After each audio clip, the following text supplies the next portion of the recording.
스가랴서 1장부터 6장까지는 8개의 환상이 있었습니다. 이 8개의 환상은 모두 다 성전 재건과 하나님의 나라의 그 회복의 영광을 상징을 통해서, 환상을 통해서 보여주셨습니다. 포로기한 백성들의 그 영광과 성전 재건의 그 아름다운 영광을 보여주셨고, 하나님의 나라, 또 온 열방의 왕은 하나님이시다라는 것을 선포하셨습니다. 이제 7장과 8장에서는 여호와를 향한 하나님의 나라 백성들의 마음의 중심, 금식에 대해서 시작을 가르치셨고, 이 8장 끝에도 결국은 금식으로 끝나게 됩니다. 그래서 7장과 8장이 짝을 이루고 있고, 이제 9장부터 마지막 장까지 또 한 문단을 이루고 있습니다. 그래서 이 7장과 8장 사이에 나타난 이 금식은 무엇을 말하는 것입니까? 그 마음이 하나님을 향하는 것입니다. 그 모든 삶이 하나님을 향하고 마음이 하나님을 향하고 있는 것이 그 금식의 본래 의미인 거죠. 이렇게 그의 백성들이 하나님을 향하여 마음이 향해질 때 하나님의 영광의 통치가 나타나는 그 극치가 뭡니까? 인애와 긍휼이에요. 인애와 긍휼이 하나님의 통치의 영광이 나타나는, 이 땅에 나타나는 그 영광으로서 인애와 긍휼이 나타날 것이다 라고 그렇게 말씀하셨습니다. 그러고 나서 이제 8장 오늘 본문에서는 이제 이스라엘의 회복, 예루살렘의 회복의 의미가 무엇인지를 가르쳐 주고 있습니다. 이 본문을 통해서 하나님은 어떤 하나님이신가 라는 것을 우리는 살펴보아야 합니다. 하나님은 어떤 하나님이십니까? 첫 번째는 시온에 돌아와 예루살렘에 거하시는 하나님이시다, 이렇게 말씀을 하고 있습니다. 시온에 돌아와서 예루살렘에 거하시는 하나님, 이런 하나님이시다라는 것이죠.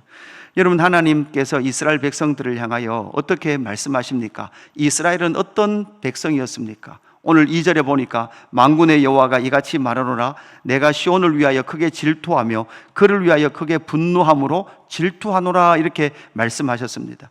여러분, 질투하셨습니다. 하나님은 왜 질투하셨습니까? 이스라엘, 하나님의 자기 백성 이스라엘이 하나님을 향하지 않았어요. 금식을 한다고, 하나님을 향하여 금식한다고는 하지만, 말은 그렇게 하고 금식은 하지만 그 마음이 하나님을 향하지 않았어요. 누구를 향했습니까? 자기를 향했어요. 자기를 위해서. 이게 무엇입니까? 이것이 바로 그들이 섬겼던 우상인 거죠. 기도를 하고 하나님 앞에 제사를 하지만 결국은 그런 모든 행위 중심에는 누가 있었던 거예요? 자기가 있었던 거예요. 나를 위해서 했던 것이죠. 이것이 바로 인간의 비참함입니다. 하나님의 백성, 이스라엘 백성들의 비참함이죠. 하나님은 이 역사 속에서 무엇을 비춰내시는가 하면 바로 인간의 비참함을 딱 드러내십니다. 신앙생활을 하고 있는 우리에게도 여러분, 진짜 은혜를 받을 때가 언제입니까? 진짜 은혜를 받을 때는 내가 얼마나 비참한지를 하나님 앞에서 보는 거예요. 하나님을 섬긴다고 말하지만, 하나님 앞에 기도한다고 말하지만, 그럼에도 불구하고 끊임없이 내 것을 추구하고 있는, 자기를 추구하고 있는 그 인간의 비참함을 보여주시는 거예요. 그 비참함의 그 모습을 보여주시고 나서 하나님은 그럼에도 불구하고 하나님은 어떻게 하신대요? 하나님은 기어이 돌아오시겠다요. 기어이 그 백성들을 통치하시겠다라고 말씀하고 계시는 거죠. 하나님은 하나님의 열심으로 결코 그 백성들을 포기하시지 않는다. 이것이 바로 하나님의 열심인 줄로 믿습니다. 이것이 기어이 하나님은 시온에 돌아와서 예루살렘에 거하시겠다라고 말씀하고 계시는 것입니다. 그래서 그 하나님은, 질투하시는 하나님은 어떤 하나님이신가? 다시 하나님은 하나님의 모습을 우리에게 보여주십니다. 7절 후반절에 보면, 7절에 보면 뭐라고 말씀합니까? 만군의 여호와가 이같이 말하노라, 보라, 내가 내 백성을 해가 뜨는 땅과 해가 지는 땅으로부터 구원하여 내고, 이렇게 말씀하시죠. 하나님은 어떤 하나님이시라고요? 구원하시는 하나님이에요. 구원하시는 하나님께서 8절, 인도하여다가 예루살렘 가운데 거주하게 하리니 그들은 내 백성이 되고 나는 진리와 공의로 그들의 하나님이 되리라. 아멘. 그래서 예루살렘으로 돌아오고 시온에 돌아오시는 하나님, 그리고 그 백성들을 구원하여 내시는, 그래서 하나님은 그 백성들을 기어이 뭐 하신대요? 구원하신대요. 구원. 그리고 그들은 내 백성이 되고 나는 진리와 공의로 그들의 하나님이 되리라 이렇게 말씀하고 계시는 것이죠. 이스라엘 백성들의 문제는 그들의 삶의 중심은 무엇이었습니까? 그들은 늘 집을 짓고 결혼하고 그렇게 먹고 사는 것에 그들의 마음이 모두 다 빼앗겼습니다. 하나님의 통치, 하나님의 뜻, 하나님의 계획 이런 것에서는 관심이 없었습니다. 그럼에도 불구하고 하나님은 그 백성을 무엇 하십니까? 구원하십니다. 그리고 진리와 공의로의 하나님이 되신다라고 말씀하고 있습니다. 여러분, 이 진리와 공의의 통치의 클라이막스는 무엇으로, 누구로 나타납니까? 예수 그리스도로 나타납니다. 여러분, 예수님이 이 땅에 오셔서 무엇 하셨습니까? 질병, 병자를 고치시죠. 가난한 자에게 풍성함을 선포하시죠. 때로는 죽은 자도 살려내시죠. 그런데 우리는 알아야 됩니다. 여러분, 이 모든 행위, 예수님이 이 땅에 오셔서 하셨던 모든 사역은 무엇을, 어디를 향하고 있습니까? 여러분, 예수 믿으면 병 안 걸린다라는 것을 향하고 있습니까? 여러분, 그것이 아니라 예수님께서 이 땅에 오셔서 하셨던 모든 일들, 모든 사역은 어디를 향하고 있었습니까? 구원을 향하고 있었습니다. 구원. 그런데 이 예수님 또다시 자기 중심으로 잘못 해석하면, 예수를 또다시 우상으로 섬기면 또 어떻게 되는 거예요? 예수 잘 믿으면 병 안 걸린다? 예수 잘 믿으면 부자 된다라는 것으로 바뀌어버렸던 거예요. 여러분, 예수 잘 믿으면 구원받는 줄로 믿습니다. 영생을 얻는 줄로 믿습니다. 참 영원한 생명을 얻는 거예요. 질병, 가난, 죽음, 정죄, 이곳에서부터 구원하시는 하나님이신 줄로 믿습니다. 그 구원하시는 하나님의 구원이 바로 그들은 내 백성이 되고 나는 진리와 공의로 그들의 하나님이 되리라. 이 언약의 말씀을 성취하시기 위해 오신 분이 바로 예수 그리스도이신 줄로 믿습니다. 예수 그리스도의 복음이 그 구원의 영광으로 나타나는 줄로 믿습니다. 그래서 그 하나님은 세 번째 어떤 하나님이십니까? 평강의 씨앗을 통하여 복된 백성 삼으리라 라고 약속하고 계십니다. 그래서 11절 말씀에 보면 이렇게 말씀합니다. 만군의 여호와의 말씀이니라.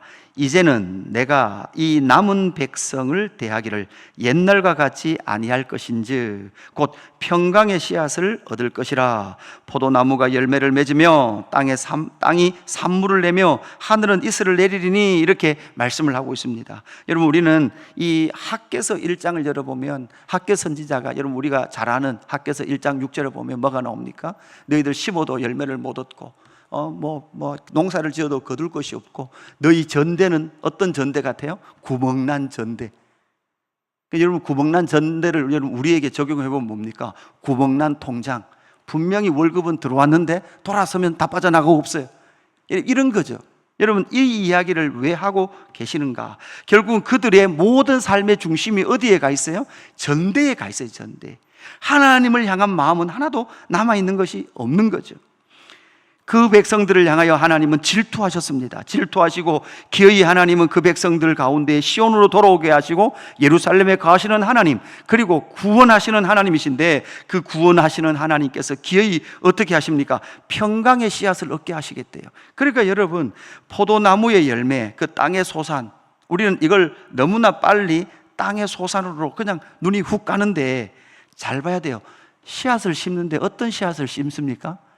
평강의 씨앗을 심습니다. 평강. 여러분, 평강의 씨앗을 심으면 어떤 열매가 맺힐까요? 평강의 씨앗을 심었는데 돈의 열매가 맺힐까요? 여러분, 콩 심은 데는 뭐가 나요? 콩이 나요. 팥 심은 데는 뭐가 나요? 팥이 나요. 평강을 심었으니까 뭐가 나요? 평강이 난다고요. 평강이. 어떤 삶의 환경 가운데서도 우리는 뭐를 잃어버리지 않아요? 평강을 잃어버리지 않는다고요. 그래서 평강을 심으셔서 어떻게 합니까? 13절, 유다 족속과 이스라엘 족속아, 너희가 이방 가운데서 저주가 되었으나 이제는 내가 너희를 구원하여 너희가 복이 되게 하리니. 할렐루야. 하나님은 기어이 하나님의 나라 백성들을 아브라함과 약속하셨던 것처럼 반드시 복의 근원, 온 세상 가운데 복되게 하시겠다라고 약속하고 계신 줄로 믿습니다. 이 약속이 무엇으로 이루어집니까? 바로 샬롬, 평강으로 이루어집니다. 그 평강의 씨앗과 그 극치로 오신 예수 그리스도를 통하여 우리는 무엇을 누립니까? 평강을 누립니다. 세상이 알지 못하는 그 평안을 누리죠. 평강을 누리는 겁니다. 어떠한 삶의 환경 가운데서도 우리는 빼앗길 수 없는 것이 바로 이 평강입니다. 누구를 통해 얻었습니까? 바로 예수 그리스도를 통해서 얻었습니다. 이 세상 사람이 알지 못하는, 이 세상 사람들이 추구하고 있는 그것과는 전혀 다른, 내 자신을 향하지 않고 하나님을 향할 때 하나님께서 주시는 하늘의 평강이 저와 여러분에게 임하는 줄로 믿습니다. 오늘 이 아침에도 여러분, 이 평강을 입고 이 세상을 향해 나갈 때 이 세상이 알게 될 겁니다. 너희가 진짜 복받은 자다. 이것을 이 세상을 향하여 선포하는 저와 여러분의 삶이 되기를 주님의 이름으로 축복합니다. 기도하겠습니다. 하나님, 우리의 손을 견고하게 합니다. 다시 한 번 더 복음 앞에 섭니다. 기어이 이스라엘을 회복하시는 하나님, 기어이 그들의 선함 없음을 보이시고 그럼에도 불구하고 하나님의 열심으로 하나님의 나라를 이루시고 예수 그리스도를 통하여 평강의 복음을 우리 가운데 주신 줄로 믿습니다. 하나님, 이 은혜의 복음, 이 평강의 복음을 가지고 나가게 하여 주옵소서. 하나님, 평강의 씨앗을 우리 가운데 심으셨으니 하나님, 예수 그리스도의 그 생명을 통하여서 오늘 이 하루 이 땅을 향하여 평강을 선포하는 저희들 되게 하여 주옵소서. 하나님, 이 땅의 어떠한 삶의 형편이, 우리의 삶의 어떠한 처지가 평강을 이루는 것이 아니라 하늘로부터 오신 우리 주 예수 그리스도를 통하여 참 평강을 누리는 것을 이 땅 가운데 선포하는 저희들 되게 하여 주옵소서. 감사함을 드리며 구주 예수 그리스도 이름으로 기도드리옵나이다. 아멘.